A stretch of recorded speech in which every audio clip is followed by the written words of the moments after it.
जीवन बर्बाद हो सकता है। इससे अच्छा क्या कहें, 4 मीनार की जगह सेमिनार में जाओ, 4 मीनार में नहीं, सेमिनार में जाओ, भगवान के बारे में कुछ सुनो, समझ गए? तो फर्क है कि नहीं पिता में और बनिया में? तो भगवान कौन है? परम पिता है। आम्ही विज्ञ विषय भुलाइया, क्या इसको क्या सो चरणामृत दिया, विष भुला दिया। जीव भगवान के पास जाकर जब भौतिक जगत की चीज मांगता है तो भगवान कृष्ण कहते हैं मैं तो परम पिता हूँ, अपने बच्चों के हाथ में विष का प्याला कैसे दे सकता हूँ? इसलिए वो विष का प्याला मैं छीन देता हूँ, समझ गए? उसके जगह क्या देता हूँ? मेरे चरणों का अमृत देकर उसको विषय वस्तु भुला देता हूँ। ये भगवान की विशेषता है। इसलिए यहाँ पर भगवान ने डांटा है, किसको डांटा है? ब्रह्मा जी को। अंत में आपको अक्ल नहीं थी, आपने वरदान देकर सब जीवों को परेशान कर दिया। देने से पहले सोचना चाहिए था अमरत्व। और शिव जी को भी डांटा है इस कहानी में, भस्मासुर जी का। तो इस प्रकार ये फर्क समझने का हमें आवश्यकता है, भगवान में और देवताओं में फर्क। तो कथा को आगे बढ़ाते हैं। अभी सारे वरदान प्राप्त होने के बाद, लगभग अमरत्व प्राप्त होने के बाद, उसने पास सारे तीनों लोगों में 14 भुवन में हाहाकार, सबका जिन हराम कर दिया। सब पहले तो सब देवताओं को बंदी बनाए, 33 कोटि देवता उसके घर में काम को लगाए। कोई बर्तन मांज रहा है, कोई साफ सफाई कर रहा है, कोई बात झाड़ू मार रहा है, कोई पोछा मार रहा है, कोई रसोई घर में काम कर रहा है, सबको काम को लगाया। 3 लोगों को छोड़कर, ब्रह्मा विष्णु महेश और नारद जी। इंद्र तो इतने घबराए थे उसके कुर्सी के नीचे छुप रहे थे। हिरण्यकशिपु जब बहुत ही गुस्से में होता था और अपनी आंख की क्या कहते इसको भुए उठाता था, ऊपर करता था, तो शास्त्र कहता है हिरण्यकशिपु की आंख की भुए रिमोट कंट्रोल का काम करती थी। किसका? क्या करते रिमोट कंट्रोल से? एसी चलाते, फैन चलाते, नहीं? ऐसे आंखें जब उठती थी, ये पलकें जब उठती थी, तो जिस देवता की तरफ देखा है वो कांपने लगता था। जैसे धरती माता की तरफ आंख उठा के देखा हिरण्यकशिपु ने, तो धरती माता कांपती थी। क्यों? क्योंकि साहब को अभी आम चाहिए, लेकिन आम का सीजन है, कहाँ से लाए? लेकिन फिर भी धरती माता भयभीत होकर आम का सीजन ना होने के बावजूद भी आम देती थी। और ये आम कहाँ लगते थे? आम के पेड़ पर नहीं, नींबू के पेड़ पर। इतनी भयभीत होती थी धरती माता। वरुण देवता की तरफ आम उठा के देखते थे तो वरुण देवता सोचते थे साहब जी को बहुत गर्मी लग रही है, अभी स्नान करना है, शावर शुरू करना होगा। कौन सा शावर? बरसात शुरू, बड़ा शावर साहब की। वायु की तरफ आंख उठा के हिरण्यकशिपु देखते हैं तो वायु देवता क्या लगता था? साहब जी को बहुत गर्मी लग रही है, एसी ऑन करना होगा, ठंडा ठंडा हवा बहना चाहिए। तो इतने भयभीत थे देवता, समझ गए? सारे जीवों में भय उत्पन्न किया, सारे देवताओं में। तो जब तपस्या के लिए गए थे, एक चीज बताना भूल गए। उसकी पत्नी का नाम क्या था? कयाधु। क्या नाम था? वो गर्भवती थी। तो पहले 4 पुत्र थे, ये 5वां पुत्र था, समझ गए? तो उस समय देवता सोचने गए कि तपस्या के लिए गया है, अब ये सही मौका है, क्योंकि इसका पुत्र जिसपे बहुत ही प्रेम है, आखिरी पुत्र है शायद इसका, ये पुत्र बाप से बड़ा क्या हो सकता है? सवाई हो सकता है। बाप से बेटा सवाई कहते हैं। इसलिए उन्होंने सोचा कि ये सही मौका है, इस पुत्र को गर्भ में ही खत्म कर दे। क्योंकि पहला पुत्र तो शायद पहला पुत्र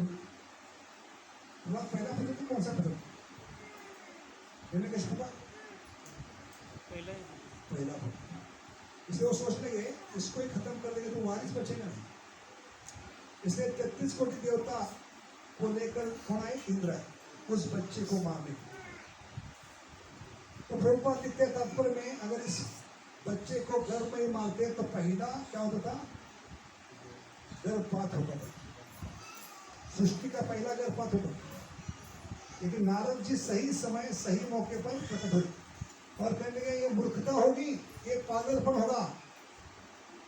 आपको लगता है असुर पुत्र है, इसका मतलब ये असुर पुत्र नहीं है, भक्तों में श्रेष्ठ है। कौन? भक्त शिरोमणि बने गए, इसलिए इसको मारिए मत, क्योंकि इस भक्त के लिए भगवान प्रकट हुए, एक जीव के लिए। तो नारद के वचनों पर इतना विश्वास था इंद्र को, जो मारने के लिए आए थे उस गर्भ को 7 प्रदक्षिणा करके चले गए। टेस्ट भी नहीं किया लड़का है क्या लड़की है। नारद सच बोल रहे कि झूठ बोल रहे? आजकल हम क्या करते हैं, पहले लड़का है क्या लड़की? झूठ बोल रहे आप, लड़के है नहीं। लेकिन टेस्ट भी नहीं किया, उनको विश्वास था नारद के वचनों पर, और उस स्त्री को प्रदक्षिणा करके निकल गए। और नारद जी उस स्त्री को लेकर कहाँ गए? जो गर्भवती थी, ब्राह्मण होने के बाद भी उस स्त्री को अपने आश्रम में रखा। क्यों? क्योंकि एक महान भक्त जन्म देने वाला था, उसके लिए भले मेरे पे लांछन लगे, मैंने स्त्री को आश्रम में लगाया, लेकिन इसको इतना उत्तम शिष्य बनाऊंगा कि मेरा नाम रोशन करेगा, सारे जीवों को भक्ति का ज्ञान देगा। इसलिए ब्रह्मचर्य होने के बाद भी नारद ने इस स्त्री को, अबला को, जो गर्भवती थी, अपने आश्रम में कहा 24 घंटे यज्ञ मंत्र उच्चारण, नारायण का नाम, ओम नमो भगवते वासुदेवाय, ओम नमो भगवते वासुदेवाय, 24 घंटे मंत्रों का उच्चारण, और इसका असर बच्चे पे होने लगा। रोज उस स्त्री को भागवत करना सुना, लेकिन माँ को कोई इंटरेस्ट नहीं था। तो किसको सुना रहे थे? क्योंकि माँ के घर में सबसे सुरक्षित स्थान है भागवत कथा सुनने की। क्योंकि हम इतने निस्सहाय अवस्था में होते हैं कि अपने सर के बल पे खड़ा होना पड़ता है। आप लोगों ने शीर्षासन कितने मिनट किया? रिकॉर्ड किया है आपका? सिर के बल पर कितने देर तक खड़े हो सकते हैं, उसको शीर्षासन कहते हैं। कितने मिनट? 5 minute, 10 minute. खून जमा हो जाता है, सर चकराने लगता है, सर जब चकराए प्यारे है कि नहीं, और मृत्यु भी हो सकती है, ब्रेन हेमरेज, ज्यादा देर सिर के बल पर खड़े। लेकिन हर जो यहाँ पर मौजूद है, जो भी जीव माँ के गर्भ से बाहर निकला है, उसने वर्ल्ड रिकॉर्ड तोड़ा है। 9 महीने 9 दिन। रामदेव बाबा ने रिकॉर्ड तोड़ नहीं सकता, समझ गए? वो रिकॉर्ड हमने तोड़ा है, इसमें शीर्षासन। 9 महीने 9 दिन सिर के बल पे थे, खिड़की नहीं, फैन नहीं, एसी नहीं, रोशनी नहीं, एयर टाइट चमड़े की बैग। माँ जो भी खाती है, मिर्ची भजी, कांदा भजी, उसकी आग बच्चे को जलाती है, समझ गए? और सबसे बड़ी खतरनाक स्थिति क्या है? इस गर्भ के आसपास मलमूत्र गिरा होता है, वो सड़ने के बाद थोड़े दिन के बाद उसमें कुर्री पैदा होती है। क्या पैदा होते हैं? कीड़े पैदा होते हैं। और वो हमारे भाई है। ये भागवत में श्लोक है, 3रा स्कंद 30वां अध्याय 5वां श्लोक है। स उदर का मतलब क्या है? उदर का मतलब क्या है? माँ का गर्भ, जहां से हम जन्म लेते हैं वहां से एक कुर्मी भी जन्म लेते हो। इसमें हमारे कौन है? भाई है। अरे भाई क्या सिखाते हैं? भाईचारा। क्या सिखाते हैं? अगर माँ के गर्भ से बाहर निकलने के बाद भी भगवान को भूल जाओगे तो तुम्हारे सचमुच जो भाई बड़े हो चुके हैं, तुम्हारे शरीर के लचके तोड़ देंगे, नोच लेंगे तुमको। ये भगवान ट्रेलर कहाँ दिखाते हैं? माँ के गर्भ में। क्योंकि कुर्मी भी हमारे भाई है, उनको खाने को नहीं मिलता, तो धीरे धीरे ये नवजात शिशु का जो कोमल शरीर है उसकी ओर बढ़ते हैं। तो सोचिए कितना दर्द होगा। जैसे कल्पना कीजिए गैया ने बछड़े को जन्म दिया और पिछले हिस्से से बछड़ा गिरा है, और जैसे ही छोटा बछड़ा गिरा है उस पर 10 टुकड़े टूट पड़ते हैं और उसके नाजुक शरीर को खाना शुरू कर देते। तो कितनी असह्य वेदना से वो बछड़ा चिल्लाएगा और माँ कितनी रोएगी, क्योंकि इसमें बहुत दर्द होता है। उससे ज्यादा दर्द हमें होता है क्योंकि 1-2 कृमि नहीं, जितने भी कृमि पैदा हुए एक साथ हमला करते, नाजुक शरीर पे हर दिशा से आपके शरीर के अंग को नोचना शुरू करके, आप में भावना है, चेतना है, आप जीवित है, लेकिन आपके शरीर के टुकड़े खाए जा रहे, तो अवस्था क्या होगी। इसलिए भागवतम कहता है ऐसे स्थिति में हमें 100 जन्म याद आते। कितने? नानी याद आती। तब भगवान को प्रार्थना करते हैं, सिर्फ एक बार इस माँ के गर्भ से बाहर निकाल दो, मैं आपको भूलूंगा नहीं। ये वचन हर एक ने दिया। कभी जब असंख्य कृमि आपके शरीर के टुकड़े नोच रहे थे, आप जिंदा है, आप चेतना है, आपके शरीर के टुकड़े कोई खा रहा है। ऐसी अवस्था में आप भगवान को वचन देते हैं कि एक बार इस माँ के गर्भ से बाहर आने दो, मैं आपको कभी भूलूंगा नहीं, आपकी हमेशा भक्ति करूंगा। लेकिन क्या होता है, जब जन्म लेने का समय आता है, इतनी छोटी जगह होती है, हमें प्रेशर से बाहर फेंका जाता है और सिर के बल पर इसलिए पहले बाहर क्या आता है, माँ के गर्भ से सिर बाहर भेजते। डॉक्टर लोग पहले सिर को खींचते हैं माँ के गर्भ से, जहां से हम बाहर निकलते, समझ गए। तो जब बाहर आते हैं तो हमारा दर्शन भौतिक जगत का होता है उल्टा होता है, क्योंकि हम सिर के बल पर बाहर निकलते हैं, समझ गए। तो भौतिक जगत का पहला दर्शन उल्टा ही होता है, इसलिए जीवन में जो भी करते हैं उल्टा ही करते हैं, समझ गए। और इतनी छोटी जगह से आते हैं, इतना प्रेशर डालना पड़ता है वो बच्चे को बाहर निकालने के लिए। कभी कभी माँ की मौत हो सकती है, इसलिए मराठी में उसको कहते हैं बाल अंतपन। क्या कहते हैं? अंत का मतलब है या तो माँ मर सकती है या बच्चा मर सकता है डिलीवरी में, समझ गए। तो ऐसी वेदना में हम भूल जाते हैं भगवान को दिया हुआ वचन। क्या वचन दिया है?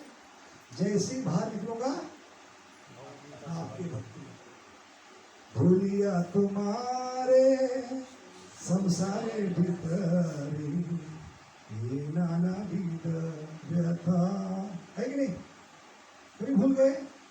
जब बाहर आने फिर कभी भूल गए, क्योंकि इतनी छोटी जगह होती है, इससे बाहर निकलना बहुत मुश्किल है, बहुत प्रेशर डालना पड़ता है, बहुत तकलीफ होती है, समझ गए। और जैसे ही बाहर आते हैं तो पूरे जगत का दर्शन उल्टा करते हैं, समझ गए। और बाहर आने के बाद फिर बच्चा रोना शुरू करता है, क्योंकि इतनी छोटी जगह से वो बहुत तकलीफ से बाहर निकलता। और बच्चा रोता नहीं तो क्या करते हैं?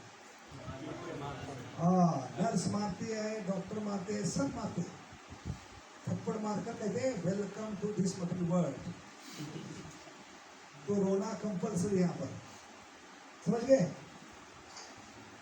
लेकिन बाहर आने के बाद हर कोई आपका गाल पकड़कर लुलुलु कितना प्यारा है, कितना क्यूट है, कितना म्यूट है, थोड़ी दिन बाद सबको म्यूट कर देगा ये, समझ गए। मोहल्ले के लोग, पड़ोसी लोग, रिश्तेदार सब कुछ आकर कहते इतना सुंदर प्यारा बच्चा, कितना क्यूट है, कितना म्यूट है। तो बच्चे को लगता है मैं वही भगवान कृष्ण हूँ। कृष्ण का मतलब क्या है? सर्व आकर्षित कृष्ण, सारे रिश्तेदारों को, सारे मोहल्ले को, सबको आकर्षित करना, इसका मतलब है मैं ही कृष्ण का अवतार हूँ। ये अहंकार उस आत्मा में प्रवेश करता है, इसलिए भगवान को और भी भूल जाता है। और 1 साल के बाद पहला क्या होता है? जन्मदिन। क्या कहते हैं उसे? Happy birthday to you. वास्तव में क्या होना चाहिए? 1 साल से वो बूढ़ा हो चुका है, क्योंकि माँ के तरफ से जो भी निकला है वो बूढ़ा हो चुका है। जातस्य ही ध्रुव मृत्यु, क्या श्लोक है? जातस्य हि ध्रुवं जन्म। जो भी माँ के गर्भ से निकला है वो बूढ़ा हो चुका है। लेकिन मैं कोई बूढ़ा कहता है तो बहुत बुरा लगता है। क्या कहते हैं? बूढ़ा होगा तेरा बाप। है कि नहीं? काका क्योंकि बूढ़ा के सुनना लोगों को अच्छा नहीं। इसलिए भौतिक जगत के मूर्ख लोग बर्थडे पार्टी मनाते हैं। बर्थडे पार्टी क्या है? मूर्खों की ये पार्टी है। जिस पार्टी में जिसका जन्मदिन है उसके मुंह में पहला केक डालते हैं, वो बाकी सबके मुंह में डालता है। क्यों डालते हैं एक दूसरे के मुंह में?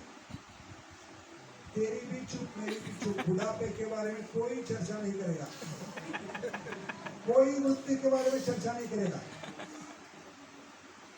तो कोई चर्चा ना करे इसलिए सबका मुंह बंद करने के लिए क्या डालते हैं? उसको कहते हैं मूर्खों की पार्टी। Happy birthday to you. समझ गए? जबकि वो आदमी 1 साल से बूढ़ा हो चुका है, 1 साल वो कब्रिस्तान में पहुंचा है, फिर भी पार्टी मना रहे मूर्ख लोग। हाँ? क्या भागवत में श्लोक है? हर सूर्य के उदय से सूर्यास्त से एक दिन हम मृत्यु के करीब लगे। आयु हरती पुंसा श्लोक है कि नहीं? वो श्लोक सिर्फ भक्त जानते हैं। बाहर के लोग एक दिन किसके करीब जा रहे हैं? शमशान के करीब, मृत्यु के करीब। 1 साल से बूढ़े हो चुके हैं, फिर भी पार्टी मना रहे। तो इतना अज्ञान है भौतिक जगत। ये लोग क्या बोलते हैं? Happy birthday to you. लेकिन क्या होना चाहिए? Happy birthday to you. क्या होना चाहिए?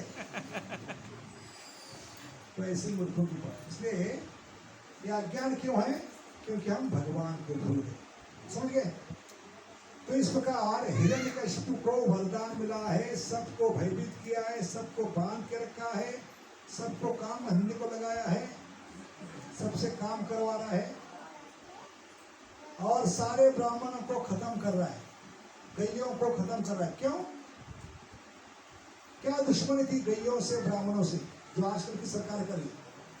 क्यों सबसे पहले ब्राह्मण और गैयों को खत्म करते हैं असुरी सरकार? क्या कर रहे हैं? क्योंकि गैया और ब्राह्मण होंगे तो यज्ञ होंगे, यज्ञ होंगे तो विष्णु की शक्ति बढ़ेगी। समझ गए? इसलिए जहां जहां भी असुरी सरकार होगी पहले क्या खत्म करेगी? ब्राह्मण को और गैयों को। समझ गए? तो इस प्रकार सारे तीनों लोगों में आतंक फैला दिया। तो प्रश्न उठता है कि भगवान क्यों अवतार नहीं हुए? क्या कारण था बताइए? इतने भक्तों को तकलीफ हो रही है, इतने ब्राह्मणों को तकलीफ हो रही है, गैयों की कत्ल हो रही है, भगवान अवतार क्यों नहीं? क्योंकि भगवान वचन दिया था नरसिंह के रूप में कभी प्रकट होगा जब वास्तविक हिरण्यकशिपु खुद अपने हाथों से पुत्र को मारने का प्रयास करेगा, तभी मैं अवतार लूंगा, तब तक नहीं लूंगा।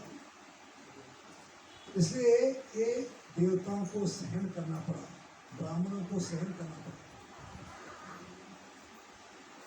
अभी जन्म लेने के बाद पुत्र को गुरुकुल में डाला है। कौन सा गुरुकुल? षंड एंड अमर अविद्यालय स्कूल। क्या स्कूल था? विद्यालय नहीं, क्या इसे द्रुपद कहते हैं। आजकल के स्कूल भी क्या है? Slaughter house. क्या है? क्योंकि यहाँ पे क्या सिखाते हैं? भगवान मर गए, भगवान को रिटायर करो, भगवान की जरूरत नहीं। एक किताब में पढ़ा जाता है। तो ऐसे विद्यालय को क्या कहते? विद्यालय कहेंगे अविद्यालय। इसको स्लॉटर हाउस को क्या प्रूफ ने कत्तल खाना क्यों कहा है? कत्तल खाने में क्या होता है?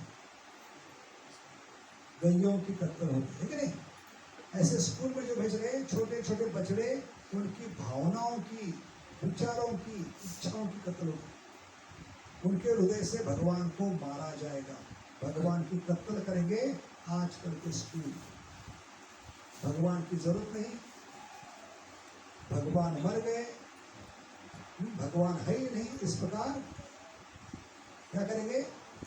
शस्त्र से नहीं मारेंगे, शास्त्र से मारेंगे। समझ गए? तो इसी प्रकार इस स्कूल की शुरुआत किसने की है? किसके पुत्र थे? अमर किसके पुत्र थे? शुक्राचार्य। बाप से बड़े थे और सबसे बड़ा विद्यालय पढ़ा, महाविद्यालय। कौन सा? सबसे बड़ा अविद्यालय। क्या सिखाते थे उसमें? मैथमेटिक्स में क्या